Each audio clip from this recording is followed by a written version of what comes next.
Anne de la Flotte Médévie, la relieuse du gué. Au matin, les bourrasques qui s'engouffraient dans la ruelle me réveillèrent. Toute la nuit, le vent avait soufflé à la limite de la tempête. J'ouvris les volets et me penchai par-dessus le garde-corps. L'air animé que je respirais m'absorba d'emblée tout entière.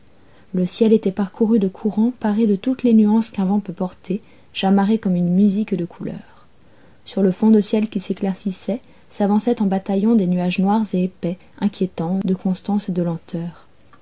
À 7 heures, j'étais descendu de mon appartement à l'atelier juste au-dessous, au rez-de-chaussée. J'aurais pu me lever plus tard, mais j'aimais avoir l'atelier rien qu'à moi jusqu'à 8h30, l'heure d'ouverture. Ce n'est pas que j'ai tant de visites, mais j'ai une enseigne qui flotte au vent et une porte offerte aux passants. Je vis et travaille tout le jour avec, face à moi ou dans mon dos, cette porte qui ne m'appartient pas.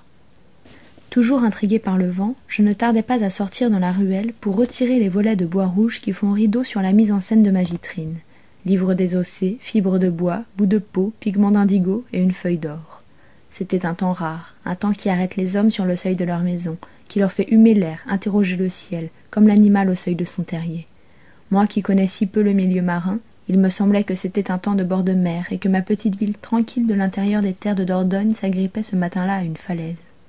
Le vent pressant me poussait vers ce bras de rivière en contrebas de la ruelle, au pied du gué gonflé des pluies de la nuit. Je ne lui ai pas cédé, et j'ai choisi comme chaque matin de m'offrir ce moment dans mon atelier, la porte encore close. 1h30 de solitude choisie, de soudure avec le jour. D'ailleurs, la pluie redoublait, j'allais prendre mon café.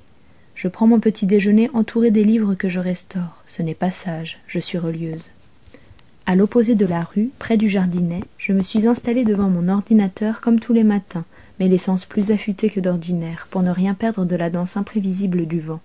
J'aime le clapotis que laisse échapper le clavier quand j'écris et qui m'incline par ses petits bruits de langue à écrire à ce qui me manque. Dehors, la pluie tombait toujours. Dans la lumière bleutée de l'écran, j'ai lu mon courrier en buvant mon café, en croquant ma tartine et me suis félicitée de ne rien avoir renversé. Pas une goutte et à peine une miette. Petit délire, tissé dans une routine si neuve que j'étais la première à savoir qu'elle ne demandait qu'à être mise à l'épreuve. Plutôt que de la routine d'ailleurs, cet exercice d'équilibriste relèverait plutôt de la prise de pouls.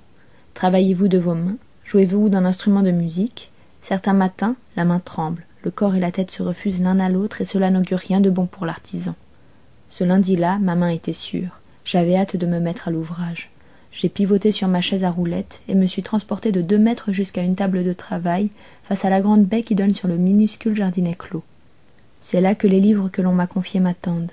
J'allumai la lampe de bureau qui éclaira le nouveau lot de livres sur lequel j'allais commencer à travailler.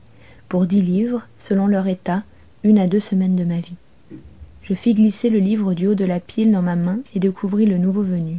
Quand une parenthèse de travail s'ouvre, c'est rentrée scolaire. J'affiche devant la sainte théorie et ses promesses de perfection une confiance béate. Ce livre s'en remettra à moi sans la moindre résistance, sans le moindre aléa, ressortira de ma chapelle, simplement, parfait. Ce sentiment doit durer 40 secondes.